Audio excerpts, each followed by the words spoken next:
This is Charlie Parsons for Boxing Social in association with Forged Irish Stout and Empire Fight Store. Gareth A. Davies, always a pleasure, sir. Monday midday. How are you, mate? I'm very well, thank you. Did you enjoy Belfast? I hear you were on tour. I saw you in a nice bath. Is that Yes, right? yes, What yes. the hell was that? Well, I had been told that there was a bet for me. I went with my friend. I wasn't working the fight. Why? Um, they've selected Matt to do it. Matt gets on very well with Michael Conlan, so it made sense. Um, my friend, we decided to do a little trip to Belfast, and then someone had said to me, "There's a bet after the fight. It's really easy. I wish I could do it." And then someone came up and broke the confidentiality of the bet to me, so I could psych myself up for it, Yeah, and yeah. that I did. The easiest £200 I will ever make. What, one in the morning ice bath was it? Yeah, it sobered me right up, to be honest. You were on the forged Irish stout, were you at the time? I was. I Well, was. there you go. That's good. That's good. How are you? Yeah, I'm very good, thank you. Very good indeed. Enjoyed the weekend's events. I was in the studio covering it at Talk Sports. And I've got a busy one. I'm going to Ireland this week for a bit of Professional Fighters League MMA. Then back to Talk Sport on Saturday. A little chat to Bob Arum tonight about heavyweight history. I'm looking forward to that when Bob wakes up in Las Vegas. And then Sunday, we've got Chris Billam Smith and Mateusz Masternak event live broadcast from Bournemouth. So a busy week, but not too busy. And starting to think about the big heavyweight fights as well, going ahead on December the 23rd. Been involved in a bit of documentary voiceovers for that. So looking forward to seeing all of that come to fruition. I am very well. I've had a bike ride already this morning, and you know, your curtains are closed, but it's probably darker outside than it is in your house right now. Probably. It's not that time of year, is it? But hey, you're getting it done early in the morning. Let's reflect on the weekend's events. Very interesting, and being there, the atmosphere was almost a bit ominous. In fact, that you sort of expect sometimes when a result to go that way, obviously not in Michael Conlan's favour in his backyard, usually can get a bit leery in there, but it just went very, very quiet. Obviously, a big upset. What's your reflection on the weekend's events? Well, I picked Conlan as the favourite. I mean, it was hard not to, but Jordan Gill was always going to be dangerous, and he's very dangerous when he's wounded, as we've seen in the past against Karen Guerfi. Um, I think it wasn't as big a shock as it might have been to the audience. Michael has a huge following there in Belfast, of course, a Belfast guy, because it had happened once before against Luis Alberto Lopez. I covered that fight week and was around them. And Lopez is a very dangerous fighter, elusive and yet powerful, very unorthodox fighter. Look, Gill landed some very heavy shots, and Conlan never recovered after. That was the right hook, wasn't it? That was the right hook, feint, left hook, land. That was the other way around. Can't remember now, but it was a very dangerous. He's a very dangerous person, Jordan Gill, in the ring, and he also was carrying into there, as he revealed afterwards, a portion of himself that was thinking about ending his life. And so he will have felt rejuvenated. That was very sad to learn, but also at the same time, an enlightening moment for anyone around the sport, involved in the sport. If you feel like someone needs to talk, get them to talk to you. Always offer yourself up to talk to people. Darkness comes sometimes, and you don't experience it sometimes when you're young. There are incidents in life that bring darkness to you, and we're all in the same boat. We all have human frailty. And I think Jordan, having got over that darkness after the Kiko Martinez defeat, is probably a rejuvenated person. I think we saw that in the ring on Saturday night, and he took his opportunities. But I think Michael has some serious decisions to make. He said it himself. He needs to have a long think about things, spend some time with the family. Maybe goes back down to feather because that was at super feather. But I'm not one to sit here and say people should be retiring.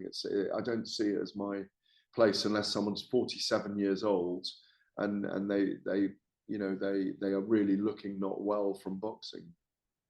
It's difficult, isn't it? Because I suppose punch resistance is something that slightly gets questioned, and maybe that's what was the reason behind moving up to 130. We know that it's really only £4. Is there a way back for Michael Conlan? Yeah, there's always a way back. I mean, he's not an old man. I mean, it's whether, again, how he's feeling inside, how he's genuinely feeling inside. He's had a vicious knockout by Lee Wood. Lopez again, bad knockout, and now here against Jordan Gill. It's not like he's taken vast beatings over rounds and rounds and rounds, but you just wonder whether there's a message physiologically that when he gets caught now, like punch resistance as we call it, but it's a message to the brain from the nerves in the body saying that it's time to stop. I mean, no one naturally needs to be hit. That's what we must never forget. It's not, no one wants to be. Yeah, to go into the ring. It's a choice to go into the ring. It's a choice, but it's also, that fighters are suspending what is unnatural in human terms to, until you get the adrenaline, until you get the punch, until you get used to the pain thresholds, or until you learn what your pain thresholds are, your fitness thresholds, your recovery thresholds, and he's not recovering from those punches, and so there's a question for him. It's a question for his team, again, twice he's lost now in front of his home crowd, so he'll be thinking very seriously about his future, I'm sure. What were your thoughts on the stoppage? On my sort of live watch of it, I thought it was a little bit premature, but then watching it back, it looks like probably the right call. There weren't too many complaints from the Conlan corner. No, exactly. The corner weren't complaining, so it was the right time. It was, and Gill was in the ascendancy, so and he hurt him with that first knockdown. Really hurt him, no question about it. Well, Gareth, let me ask you, you talk about the Day of Reckoning. We know that there was some promo shoots that were being filmed in London just this week. Well, this week just gone, the last couple of Friday, days yeah. or so. Yeah. It's really coming on now. I mean, it was all put together so quickly. Now we're just a matter of weeks away before that final week of sort of certainly our boxing calendar in Riyadh. What are your thoughts now going into it? It's really gaining momentum. We know that all the guys are enjoying being involved in it. It's going to be a real historic occasion.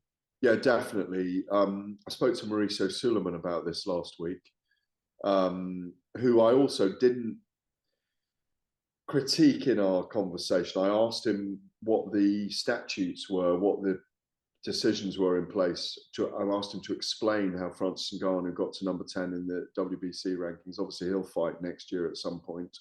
And again, quite happy to see him against anyone in the top 10 there in the WBC heavyweight division rankings. Really looking forward to Wilder and Parker. Parker's on top form apparently, training up there in Morecambe in the Tyson Fury camp. Really looking forward to see what Anthony Joshua does under Ben Davison. Again, Jordan Gill under Ben Davison, and obviously Barry was out there. His right hand man was out there with him. Ben Davison's, I think, wasn't in Belfast. I think he stayed at home with Joshua. Props to that whole axis with Derek James with Ryan Garcia on Saturday night as well. Yes, of course. Pleased for Ryan, even though I didn't really think much of his sideways defensive moves. He was leaving himself a little bit open there, but I thought he bossed the fight. His power told in the end, and I was pleased for him. But to go back to the Day of Reckoning, I'm really, really looking forward to the card. Not booked yet, but intending to get booked up and ready to go this week. Well, let me ask you then, some sort of comments have circulated between Eddie Hearn and Jarrell Miller, and it's taken certainly Twitter by surprise. He came up to me and said, "Oh, you're scared now." I went, "I'm not effing scared of you. I know what you did." He went, "Why didn't you back me like you backed Conor Benn?" Eddie said, "I don't believe you." Jarrell supposedly said, "Well, next time you're in New York, I'll have someone pull up on you." In which Eddie said, "Go fuck yourself." What do you make of that? It's a strange encounter for fighter and promoter. We know it's personal. Well, I mean, like you just said, I mean, you asked it and you answered it. It's personal. Eddie um, will always look back on that and feel let down that Jarrell Miller wasn't the opponent. I mean, he may have beaten Anthony Joshua on the night, you don't know, but that was a different Anthony Joshua then in terms of the way he fights. And they have got that beef. Eddie probably, in his heart of hearts, wouldn't have wanted Jarrell Miller on that card, but I think he served his time. He's back. I mean, if he does it again, he'll never fight in the sport if he takes anything.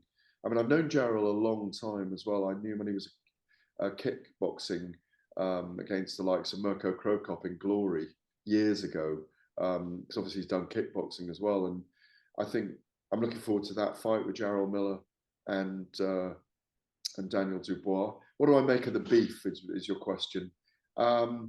It just sells, doesn't it? It starts to sell things. They'll all be out there. It's a card that is phenomenal. 10 of the top 15 with the 4 sanctioning bodies on the card. I think 6 of the top 10 in the WBC rankings. Yeah, it just adds spice to the whole thing. I don't think anyone's going to pull up anytime soon on Eddie Hearn. If he really thought so, he'd have a security guy with him the whole time. And Eddie doesn't, thankfully for him, have that. Yeah, it's spicy and it's juicy. They'll never get on, those two, unless there's a big fight to be made and money for both. Well, on the topic of promoter squabbles, you sort of mentioned it there on Ryan Garcia's performance. That press conference that unfolded last Thursday was very, very strange. Yeah, but you've got to applaud Ryan Garcia. He's someone that's talked about his own anxieties. I was having a look earlier. He's got like 11 million social media, or 11 million Instagram followers. Just having a look at his Twitter as well. I think he's got something like 14 million social media followers. And I'm just having a look. No, he hasn't got a big following on Twitter. He doesn't use it that much. But I think he's got 11 million on Instagram. He's arguably the most followed active boxer on social media. He's a fantastic character. I mean, I love his transparency about stuff. And if he feels something about the way Oscar De La Hoya or Bernard Hopkins are portraying him, then he's going to say it. And I think that enriches their relationship. They are fractious together. Oscar's very open with his views on things as well. So it was a bit odd. Oscar kind of covering his eyes up and wiping the sweat from his brow. Oscar did then tweet, you saw the tweet. I have to say I'm concerned about Ryan Garcia's mental state of mind, considering his history of mental instability. And then he obviously deleted the tweet. We know that it's sort of been brewing over sort of certain contractual disputes, but it's quite. I mean, that was something else, right? Especially with Bernard Hopkins as well. It was to then tweet like that, mad. Yeah, it was that. Well, that they don't see eye to eye, but then business is working for them.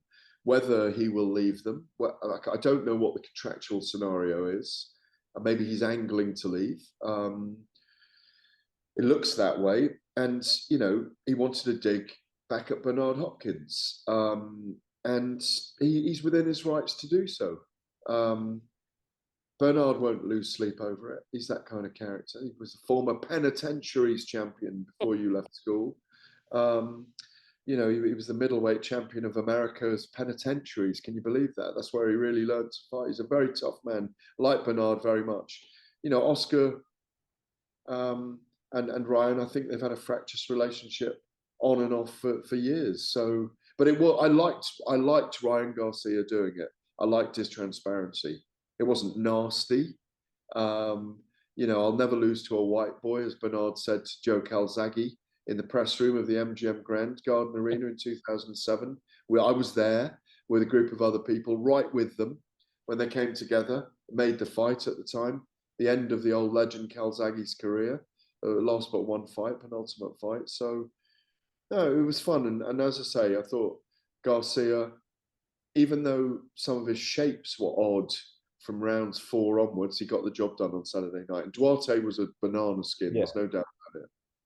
Well, let me just ask you finally then, we saw, I've not spoke to you since the British Boxing Board of Control have rejected Conor Benn's Yeah, application to fight Chris yeah. Eubank in the UK under the jurisdiction while the appeal with UCAD is ongoing. Robert Smith came out and said the board feel any athlete who's failed a drugs test needs to go through an investigation with the proper authorities, and that just hasn't happened. Eddie Hearn has since then come out and insisted that the plan is to still go ahead with that fight. We understand that at the minute it's down to Chris Eubank Jr., and that is the only stumbling block in making the fight. What do you make of it all? Well, it's not the only stumbling block because they need to find the right commission to do it February the 3rd. They can't wait till the hearing in January and let the guys go ahead and sell 40,000 or 60,000 tickets to Tottenham Hotspur Stadium and pull it. So maybe they'll have another commission in place that's viable. But Chris Eubank hasn't signed yet. Well, how does it affect his position with the Boxing Board of Control and his license? My instinct is that this fight will be delayed, Charlie. I don't see it going ahead on February the 3rd. I still think, even though I'd love to see Conor back, I'd love to see him clear his name properly down with consumption, strict liability, based on the 2 clomiphene samples or the 2 tests that showed up clomiphene in the system, rather than just go for clearance to jurisdiction. I just think it'd be better for him in the long run. You know, I know you've spoken to Conor and Eddie all the way through this, and I don't speak to them all the time, but I speak to lawyers around it, and it's one of the most complicated cases I've ever seen in boxing around a positive drugs test. But I think for his future, for Conor Benn's future, he'd be better off producing that evidence, which is there apparently, and just going through that part of the hearing as well. But they are at loggerheads. You know, it's brick walls banging against each other at the moment because they don't seem to be able to settle around a table. The Boxing Board of Control don't want it just to be a victory based on jurisdiction. They want them to have the strict liability case. The fear probably from Conor Benn's side and Eddie Hearn's side is, even if the evidence is there and proves that it wasn't deliberate and it was through consumption of some food product and not pharmaceutical, that he still might get a retrospective ban of 2 years that will take him something like August this year when they want to press on. Very complicated situation. My instinct is, but this is just my instinct, and I may be wrong and they may be able to get it over the line, that February the 3rd may not go ahead because they need to get Chris Eubank's signature. I can't see them going ahead before the hearing and selling tickets, and they'd have to do it under another commission, not the Boxing Board of Control. What do you think would be the sort of reaction, and what would your personal thought be if they went with a PBA or a Foreign Boxing Commission? Well, I'm going to cover this. I'm going to cover the story and cover the fight because that's what I do.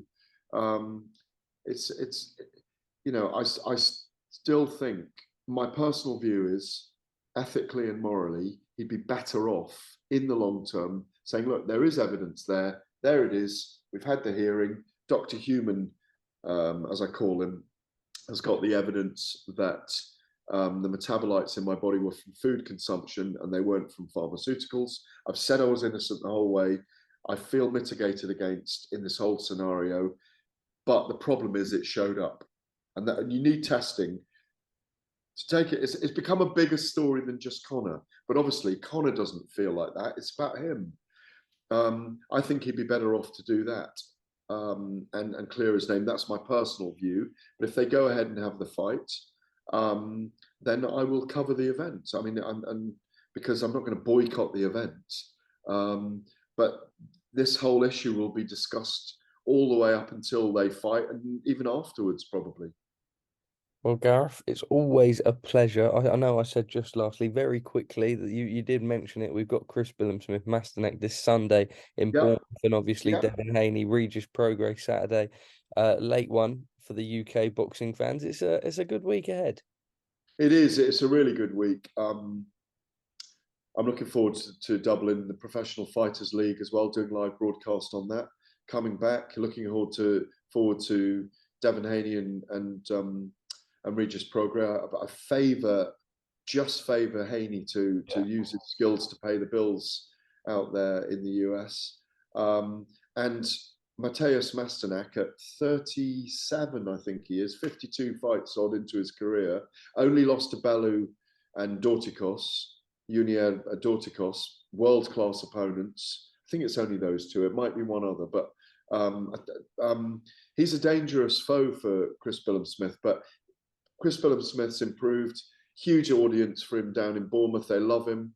Yeah. So yeah, looking forward. It's going to be to that weekend. It's going to be a very, very busy weekend because I'll be up late across Haney and Prograis, and then down to Bournemouth on Sunday morning. Well, not often we get Sunday boxing. Gareth, as always, thank you for speaking to us at Boxing Social. A pleasure as always. And I imagine the next time I see you will be out in Riyadh for that incredible week. Probably will be something from December the 16th onwards. Looking forward to it. Top man. Thank you, Gareth. Cheers.